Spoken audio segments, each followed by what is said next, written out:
এই পার্বত্য চট্টগ্রাম বাংলাদেশকে চালাইতে পারে, সবার আগে বাংলাদেশ। আমরা মুক্তিযুদ্ধ করেছিলাম, এটা জনযুদ্ধে পরিণত হয়েছিল। পার্বত্য চট্টগ্রামে পাহাড়ি বাঙালি সবাই মিলে মুক্তিযুদ্ধ হয়েছিল। বান্দরবনে ইউকেটিং বীর বিক্রম, তিনি বীর মুক্তিযোদ্ধা ছিলেন। মুন্সি আব্দুর রব বীর শ্রেষ্ঠ 7 জনের মধ্যে একজন। রাঙামাটির তার সমাধি রয়েছে। মুক্তিযুদ্ধের মূল বিষয়টা ছিল একটা বৈষম্যমুক্ত বাংলাদেশ, স্বনির্ভর বাংলাদেশ, আত্মনির্ভরশীল বাংলাদেশ। যেখানে বৈষম্য আছে সেখানেই আন্দোলন হয়, সংগ্রাম হয়, জীবন দিতে হয় মানুষের। পাকিস্তানের বিরুদ্ধে মুক্তিযুদ্ধের মূল বিষয়টা ছিল বৈষম্য। তারপরে আমরা 24-এ আবার বৈষম্য বিরোধী আন্দোলন দিই। বৈষম্যের কারণে দীর্ঘদিনের একটা সরকার পলায়ন করেছে বৈষম্যের কারণে। কিন্তু গত 54 বছরে এই পার্বত্য চট্টগ্রামে সবাই মিলে মুক্তিযুদ্ধ করে যে আমরা বাংলাদেশ অর্জন করলাম, পার্বত্য চট্টগ্রাম থেকে বৈষম্য দূর হয়।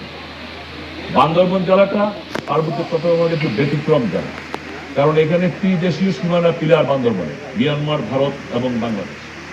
বাংলাদেশের সর্বোচ্চ পর্বত শৃঙ্গ বান্দরবনে, কেওক্রাডাম এবং বিজয় পর্বতচূড়া বান্দরবনে। 3টা নদী আছে আমাদের বান্দরবন জেলায়, যেটা বাংলাদেশ থেকে উৎপত্তি হয়ে বাংলাদেশের এই কর্ণফুলীর মোহনায় মিলিত হয়েছে। বাকখালী, সাঙ্গু, মাতামহল। এবং এখানে প্রচুর সম্ভাবনাময় রয়েছে আমাদের এখানে।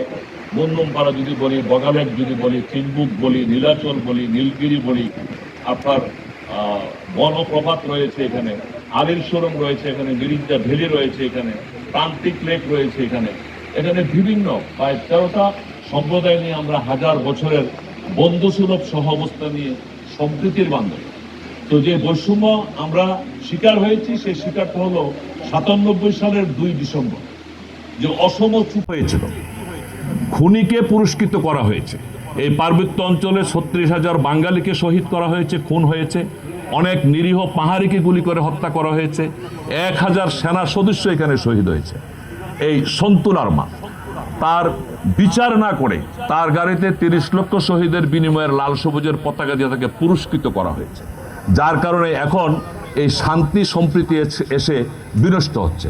আমি বিশ্বাস করি বর্তমান সরকারের মাননীয় প্রধানমন্ত্রী জনাব তারেক রহমান, তিনি যে প্রতিপাদ্য এবং স্লোগান নিয়ে এগিয়ে যাচ্ছেন যে সবার আগে বাংলাদেশ এবং বৈষম্য, তিনি অলরেডি কাজ শুরু করেছেন। পার্বত্য চট্টগ্রাম মন্ত্রণালয়ে এইবারই প্রথম তিনি একজন বাঙালি কে তিনি পার্বত্য চট্টগ্রামের প্রতিমন্ত্রী করেছেন। আমি বিশ্বাস করি এই পার্বত্য চট্টগ্রাম বাংলাদেশকে চালাইতে পারে যদি এটাকে সঠিকভাবে ইউটিলাইজ করা যায়।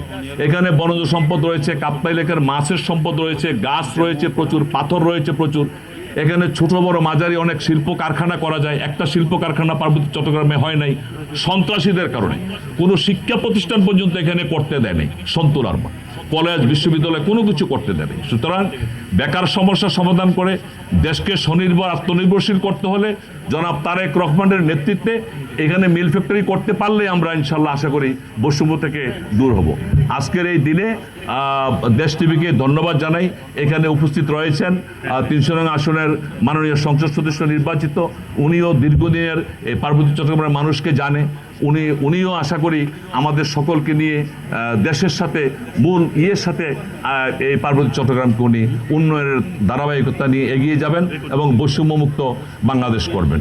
এবং অচিরেই পার্বত্য চট্টগ্রাম থেকে অবৈধ অস্ত্র উদ্ধার করে সন্ত্রাসীদেরকে গ্রেপ্তার করে আইনের আওতায় আনা দরকার, নচেত শান্তি সম্ভব নয়।